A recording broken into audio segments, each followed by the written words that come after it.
மாண்புமிகு தமிழ்நாடு முதலமைச்சர் புரட்சி தளபதி அவர்களால் இன்று இந்த மாமன்றத்தில் முன்மொழியப்பட்ட நம்பிக்கை கோரும் தீர்மானம் மாபெரும் வெற்றி அடைந்திருக்கிறது. இதற்கு காரணம் சட்டமன்ற உறுப்பினர்களுக்கு மாண்புமிகு முதலமைச்சர் அவர்கள் மீது வைத்துள்ள அசைக்க முடியாத நம்பிக்கை. பலவான்களை ஆசனங்களிலிருந்து தள்ளிவிட்டு தாழ்மையானவர்களை உயர்த்துகிறார் இறைவன். தடைகள் வெற்றியின் புதையல், தடங்கள் வெற்றியின் தடங்கள் என்பதை மனதில் நிறுத்தி தடை கற்களை படிக்கற்களாக்கி, துன்பங்களை தூள் தூளாக்கி, சோதனைகளை சாதனைகளாக்கி பெரும்பாலான சட்டமன்ற உறுப்பினர் நம்பிக்கையை மாண்புமிகு முதலமைச்சர் தளபதி அவர்கள் இன்றைக்கு பெற்றிருக்கிறார்கள். அருமை உடைத்தென்று அசவாமை வேண்டும், பெருமை முயற்சி தரும் என்கிறார் திருவள்ளுவர்.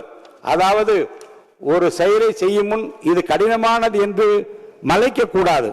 கடினமான செயலையும் முடிக்க முயற்சி செய்து அதில் வெற்றி காண்பதுதான் பெருமை. திருவள்ளுவரின் வாய்மொழிக்கேற்ப எதை கண்டும் மலைக்காமல் பிறரை மலைக்க வைத்திருக்கிறார் மாண்புமிகு முதலமைச்சர் தளபதி அவர்கள்.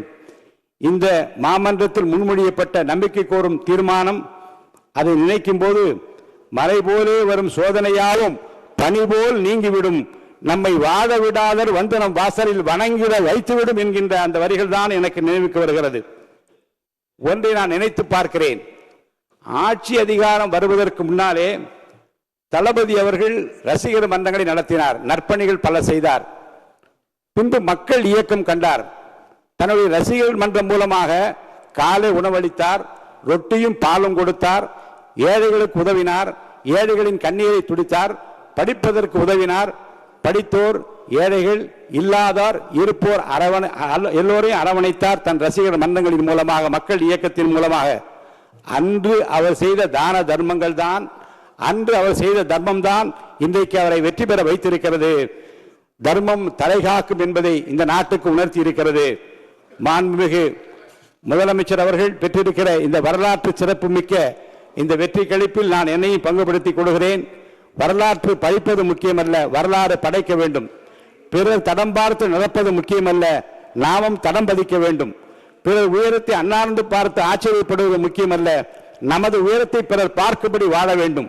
உயிரோடு வாழ்வது மட்டும் முக்கியமல்ல, உயர்வோடு வாழ வேண்டும் என்பதற்கு இலக்கணமாக மாண்புமிகு முதலமைச்சர் புரட்சி தளபதி அவர்கள் விளங்கிக் கொண்டிருக்கிறார்கள்.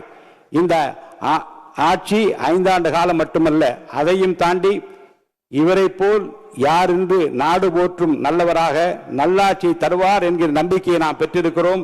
தொடர்ந்து அவருடைய ஆளுமை, அவருடைய திறமை இந்த தமிழ்நாட்டு மக்களுக்கு பயன்பட வேண்டும். இந்த நல்ல தருணத்தில் அவருக்கு என்னுடைய வாழ்த்துக்களை தெரிவித்து அனைவருக்கும் நன்றியை தெரிவித்து முடித்துக் கொள்கிறேன்.